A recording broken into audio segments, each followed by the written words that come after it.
So ఇక్కడ 4 సిద్ధం సభల్లో ముఖ్యమంత్రి వైఎస్ జగన్మోహన్ రెడ్డి ఒక ప్రశ్న అడిగారు. మేము సిద్ధం, మీరంతా సిద్ధమా అని. దానికి ప్రస్తుతం సమాధానం చెబుతున్నట్టుగా ఉంది ముఖ్యమంత్రికి. వస్తున్న జనాలు అవ్వచ్చు, లేకపోతే సభల్లో వస్తున్న స్పందన అవ్వచ్చు. ప్రస్తుతం గుత్తికి ఎప్పుడు రాబోతోంది బస్సు యాత్ర? ఏ విధమైన స్పందన కనిపిస్తోంది ప్రజల్లో? సో మీరు మాట్లాడడం జరిగిందా? ఏంటి మీ దగ్గర ఇన్పుట్స్? అలాగే రూట్ మ్యాప్ కూడా ఏ విధంగా ఉండబోతోంది?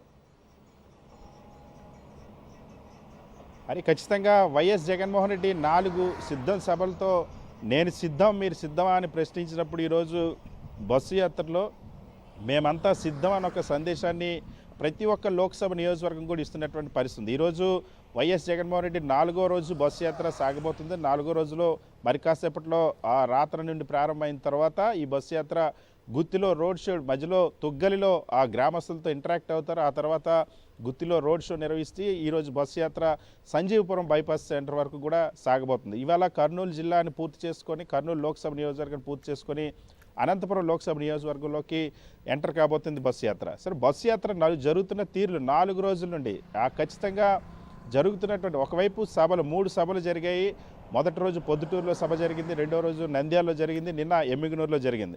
ఈ 3 సభలు కూడా ఏ స్థాయిలో రెస్పాన్స్ వచ్చిందన్నది చాలా స్పష్టంగా మనం చూడొచ్చు. ముఖ్యంగా ఈ సభలకు వచ్చేటువంటి మార్గంలో దారి పొడవునా కూడా, ఎందుకంటే వాస్తవానికి ఒక చోట సభ ఉండేటప్పుడు మిగిలిన చోట్ల జనం ఉండనటువంటి పరిస్థితి. కానీ ఇక్కడ అది కాకుండా జగన్మోహన్ రెడ్డి ఎక్కడి నుండి బయలుదేరుతారో దారి పొడవునా ఉన్నటువంటి వాళ్ళు ప్రతి ఒక్కరు కూడా వచ్చి కలవాలి, చూడాలి అన్నది చాలా తాపత్రయం కనబడుతుంది. ఇదంతా ముఖ్యమంత్రి వైఎస్ జగన్మోహన్ రెడ్డి గతంలో ఒక మాట చెప్తుండేవాళ్ళు, ఆ పేదలు సంక్షేమ పథకాలు అందుకున్న వాళ్ళు నా స్టార్ క్యాంపెయినర్లు. నిజంగానే ఈరోజు ఆ స్టార్ క్యాంపెయినర్లు అందరూ కూడా వైఎస్ జగన్మోహన్ రెడ్డి కోసం రోడ్డు ఎక్కుతూ ఉన్నారు. ఎవరిని కదిపినా సరే మా కుటుంబానికి ఏం జరిగింది, మా గ్రామానికి ఏం జరిగింది, మా పౌర సేవలు ఏ విధంగా అందుతున్నాయనే అంశాన్ని చాలా స్పష్టంగా ఇప్పుడు చెప్తున్నటువంటి పరిస్థితి. అదేవిధంగా రోడ్ షోలో జగన్మోహన్ రెడ్డి క్రేజ్ అన్నది నిజంగా ఇప్పుడు చర్చనీయాంశంగా మారింది.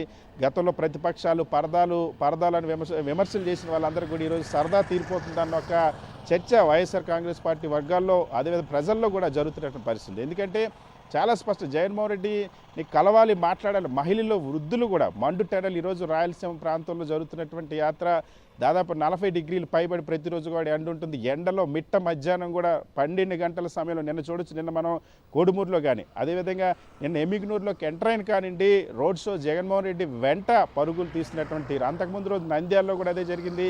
నంద్యాల కంటే ముందు కూడా జరిగినటువంటి తొలి రోజు జరిగినటువంటి ఎర్రగుంటలో కూడా సభలు జరుగుతున్నటువంటి ప్రాంతాల్లో కాకుండా రోడ్ షో మార్గంలో కూడా, ఏదైతే బస్సు యాత్ర జరిగేటువంటి మార్గంలో కూడా పెద్ద ఎత్తున హాజరవుతున్నటువంటి పరిస్థితి. వికలాంగులు కానీ, వృద్ధులు కానీ, మహిళలు కానీ మండు టెండలను సైతం లెక్క చేయకుండా వస్తున్నటువంటిది. మరొకసారి వైఎస్ జగన్మోహన్ రెడ్డికి 2019 ఎన్నికల ముందు పాదయాత్ర చేసేటప్పుడు ఏ విధంగా అయితే ప్రత్యక్షంగా ప్రతి ఒక్కరు కలిసి మీతో మేమున్నాం, మిమ్మల్ని గెలిపించుకుంటామని ఒక కాన్ఫిడెన్స్ ఇచ్చారు. ఈరోజు మళ్ళీ అటువంటి పరిస్థితులే కనిపిస్తున్నట్టు పరిస్థితుంది. అప్పుడు ఏం చేస్తారని ఒక నమ్మకంతో చేసి ఈరోజు మీరు చేసిన దానికి మీ కృతజ్ఞతగా మీకు అండగా నిలబడతామన్న అంశాన్ని స్పష్టం చేస్తూ ఉన్నారు. సో చాలా స్పష్టంగా రాజకీయాలు ఒకవైపు ప్రత్యర్థి పార్టీలను కలుస్తున్నాయి. సరే, జగన్మోహన్ రెడ్డి వెంట జనం నడుస్తున్నటువంటి తీరు అనేది బస్సు యాత్రలో ఇవాళ రాష్ట్ర వ్యాప్తంగా కూడా చర్చనీయాంశమైన పరిస్థితుంది. హరి.